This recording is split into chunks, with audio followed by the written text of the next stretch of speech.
अब हम लोग यहाँ प्रियम्बल के कीवर्ड्स, जैसे प्रियम्बल क्या है, इसके इम्पोर्टेंट जितने भी कीवर्ड्स थे इसके बारे में ऑलरेडी हम लोग पढ़ चुके हैं। इसके 4 इम्पॉर्टेंट इंग्रेडिएंट्स हैं, इसके बारे में भी जान चुके हैं। प्रियम्बल का ऑब्जेक्टिव क्या है, उद्देश्य क्या है, इसके बारे में भी जान चुके हैं। अब हम लोग प्रियम्बल की कीवर्ड, मैंने पहले बताया था कि एक एक कीवर्ड को हम लोग डिस्क्राइब और डिटेल में पढ़ने का प्रयास करेंगे। तो सबसे पहला है sovereign. Sovereign in the sense संप्रभुत्व संपन्न गणराज्य। कोई भी राष्ट्र जब सोवरेन, जैसे इंडिया पहले भी था, 1947 से भी पहले भारत था, अब भी भारत है, दोनों में डिफरेंस क्या है? Before 1947 India was not a sovereign nation state. Right now we are a sovereign nation state. Sovereign in the sense कि भारत की संप्रभुता किसी के अधीन नहीं है, किसी पे निर्भर नहीं है। हम अपने डिसीजन, हम अपने फंक्शंस, हम अपने रूल्स एंड रेगुलेशन को फ्रेम करने के लिए कोई भी डिसीजन इंटरनली एक्सटर्नली लेने के लिए फ्री है, without any external interference, without any external dependence. ठीक है, तो we are right now sovereign. Sovereign and employs, sovereign का मतलब संप्रभुत्व संपन्न गणराज्य का मतलब वी आर सोवरेन। तो है कि that India is neither a dependency nor a dominion of any other nation. Bharat जो है ना ही किसी के ऊपर निर्भर है, आश्रित है, और ना ही किसी के डोमिनियन में है, किसी के अधीनस्थ है।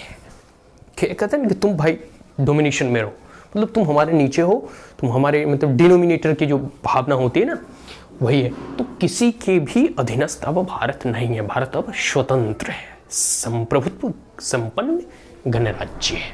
ठीक है, independent state, no authority above it, मतलब भारत से ऊपर कोई भी, अब इससे ऊपर कोई अथॉरिटी नहीं एज ए नेशन के तौर पर। भले ही कितने इंटरनेशनल और मल्टीनेशनल ऑर्गेनाइजेशन हो, एमएनसीज हो, लेकिन भारत अगर चाहे तो किसी भी रूल्स एंड रेगुलेशन को फ्रेम कर सकती है इंडिपेंडेंटली।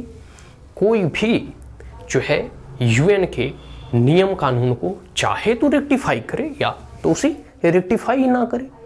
जैसे इंटरनेशनल लेबर ऑर्गेनाइजेशन हो गया, ह्यूमन राइट्स कमीशंस वगैरह हो गए, इसके जितने भी प्रावधान हैं भारत अगर इसकी इच्छा है तो उसे एडॉप्ट कर सकती है, उसे रेक्टिफाई कर सकती है पार्लियामेंट में लाके, उस नियम को जो है भारत में भी जैसे पालन करवा सकती है। अगर ना चाहे तो India is free to take decision और उसे स्ट्रक डाउन कर दे। उसे मानने के लिए भारत किसी भी अन्य राष्ट्र हो, चाहे इंटरनेशनल ऑर्गेनाइजेशन हो या अमेरिका हो, ब्रिटेन हो, उसके नियम कानून मानने के लिए बाध्य नहीं है। कोई भी हमें ऑब्लिग्ड नहीं कर सकता, हमें बाध्य नहीं कर सकता कि आपको हमारे नियम मानने ही पड़ेंगे। देखिए, free to conduct its own affair, internal और एक्सटर्नल, आंतरिक तौर पे और बाहरी तौर पे कोई भी निर्णय लेने के लिए संविधान में हमें स्वतंत्रता मिला है। और सोवरेन का ये कह सकते हैं कि एक कैरेक्टरिस्टिक्स ही होता है कि आप जो है अपने निर्णय, अपने डिसीजन विदाउट किसी एक्सटर्नल और इंटरनल अफेयर के आप स्वतंत्र रूप से ले सकते हैं। ठीक है, तो भारत जैसे अब इंटरनली कोई रूल्स एंड रेगुलेशन फ्रेम करती है। जैसे अभी फार्मर लॉ आया तो इसमें कनाडा के कुछ जो बुद्धिजीवी थे वो इसमें अपने अड़ंगा अड़ता है, तो भारत ने तुरंत जवाब दिया कि भाई ये भारत का इंटरनल मैटर है, कनाडा फनाडा को बोलने से कुछ नहीं होने वाला है। तो एक ये संप्रभुत्व नेशन का एक आइडेंटिटी है कि कोई भी भारत में बनाए गए नियम, भारत के संविधान और पार्लियामेंट से पारित किया गया कानून पर कोई अन्य राष्ट्र हस्तक्षेप नहीं कर सकता, कमेंट नहीं कर सकता। ठीक है, और कमेंट करने से भी तो कुछ होने वाला है नहीं, क्योंकि इंडिया खुद एक सोवरेन नेशन है। ठीक है, they are not bound by any other nation decision. ठीक है, तो ये इंटरनली हम कोई भी रूल्स एंड रेगुलेशन बना सकते हैं, उसे रद्द कर सकते हैं। कोई भी रूल्स एंड रेगुलेशन को हम जिस भी प्रकार से हो, हम अपने नियमानुसार, अपने लोगों की सुविधा अनुसार हम उसे फ्रेम कर सकते हैं।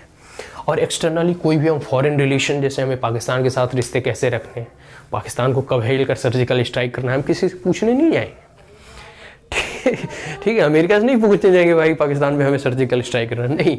हमें जब लगेगा कि पाकिस्तान अब अति कर रहा है तो हिल के हनुमान जी की तरफ कूद जाए। तो ये चीज़ें हैं। ठीक उसी प्रकार हमें श्रीलंका के साथ कैसे संबंध रखने हैं, इजराइल के साथ संबंध रखने हैं, फिलिस्तीन के साथ, मतलब ये हम स्वतंत्र रूप से अपने निर्णय लें। ठीक है। तो एक्सटर्नली चाहे फॉरेन पॉलिसी हो गया या फिर जो भी एक्सटर्नल डिसीजन होगा वो India are free to take it. India's membership, जैसे बहुत लोग कहते हैं कि कॉमनवेल्थ का मेंबर है, यूएन का है, ब्रिक्स है, सार्क है और बहुत सारे इंटरनेशनल और मल्टीनेशनल इंस्टीट्यूशंस हैं, WHO हो गया, IMF हो गया, वर्ल्ड बैंक हो गया, ठीक है। तो अगर कुछ भी या कोई भी यूनाइटेड नेशन में रूल्स एंड रेगुलेशन बनते हैं, इंडिया चाहे तो उसे पार्लियामेंट में रेक्टिफाई करके उस रूल्स एंड रेगुलेशन को जो है अपने में इंक्लूड कर सकते हैं, क्योंकि वो कुछ वेलफेयर्स मेजर के लिए वहाँ से फंड भी मिलता है, ठीक है। इसके साथ साथ जो है सस्टेनेबल डेवलपमेंट के लिए फंड मिलता है, एनवायरमेंटल प्रोटेक्शन के लिए फंड मिलता है, वुमेन एंड चाइल्ड डेवलपमेंट के लिए फंड मिलता है। तो वो लगता है कि नहीं ये चलो समाज के हित में है, अगर ये रूल्स एंड रेगुलेशन आया भी है तो हम इसे फ्रेम कर देते हैं, इसे बना लेते हैं। तो ये चीज़ें हो गया।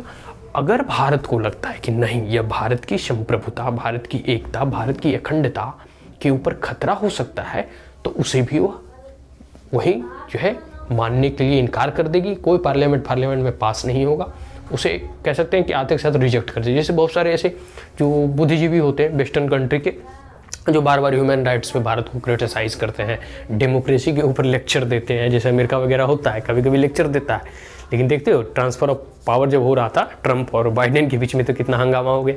तो जो लोग या फिर जो अन्य राष्ट्र अपने आप को बुद्धिजीवी समझते हैं वो भारत के ऊपर जो है कमेंट करते रहते हैं, तो इसमें कोई बड़ी चीज़ नहीं है। लेकिन भारत इसे किस प्रकार से लेता है या भारत पर उसका प्रभाव क्या पड़ता है, तो वो शून्य है, ठीक है। भारत को इससे कुछ होने जाने वाला है नहीं, जिससे ये बोलना है बोलते रहे। यूएन का भी वही है, यूएन के जितने भी रूल्स एंड रेगुलेशन फ्रेम होते हैं, इसके जितने भी ड्राफ्ट तैयार होते हैं, ये ठीक है। अगर भारत को लगता है कि नहीं ये हमारे देश के खिलाफ है या देश के समाज के लोगों के हित में नहीं है, तो उसे वो रेक्टिफाई नहीं करता है, उस रूल्स एंड रेगुलेशन इंडिया में वो लागू ही नहीं होता। तो no way constitute a limit on our sovereignty, और किसी भी प्रकार से ये इंटरनेशनल ऑर्गेनाइजेशन भारत की संप्रभुता को लिमिट नहीं कर सकता, ठीक है। Being a sovereign state, India can acquire a foreign territory और cede a part of it. एक संप्रभुत्व संपन्न गणराज्य होने के कारण जो है भारत किसी भी फॉरेन टेरिटरी को एक्वायर कर सकता है या फिर कोई भी अपने पार्ट्स को सीड कर सकता है। एक मोदी जी आने के बाद देखो 2014-15 में बांग्लादेश के साथ जो है एक एग्रीमेंट हुआ था, लैंड एग्रीमेंट, जिसमें बॉर्डर जो भी डिस्प्यूट था उसे सॉल्व किया गया। 1947 के बाद गोवा का लिबरेशन हुआ, जिसमें कि गोवा हमने एक्वायर किया, ठीक है। सिक्किम हमने एक्वायर किया उसके लैंड्स को। तो एक प्रकार से कह सकते हैं कि एज अ संप्रभुत्व संपन्न गणराज्य होने के कारण हम किसी भी टेरिटरी को, भूभाग को हम या तो हम उसे एक्वायर कर सकते हैं या फिर हम उसे छोड़ भी सकते हैं, अगर फॉरेन रिलेशन उससे सुधरता है तो ये जो है ना, एक कह सकते हैं सोवरेन संप्रभुता, कह सकते हैं संप्रभुत्व संपन्न गणराज्य की एक निशानी है, एक आइडेंटिटी है कि एक क्या अगर कोई पूछ दिया जाए कि वो कोई ऐसा कैरेक्टरिस्टिक्स बताएं या आप जो है कोई सोवरेन नेशन है उसके क्या फीचर्स होने चाहिए, तो सबसे पहला है कि they are not dependent on any other country, not a dominion of any other nation, they are a independent nation and no any authority above it.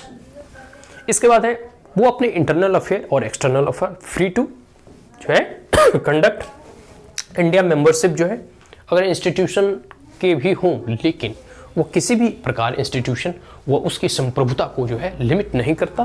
और सबसे अंतिम है कि सोवरेन जो है किसी भी अन्य फॉरेन टेरिटरी हो गया, इंडियन टेरिटरी को चाहे तो एक्वायर कर सकती है, सीड कर सकती है। तो ये कुछ इंपॉर्टेंट फीचर्स और कैरेक्टरिस्टिक्स है एक सोवरेन नेशन का। आज के लिए इतना ही, मिलते हैं अगले क्लास में। तब तक अगर आपको कोई क्वेरीज, कमेंट, सजेशन, एडवाइस आप कमेंट बॉक्स में जरूर पूछें। Thank you once again, have a great day.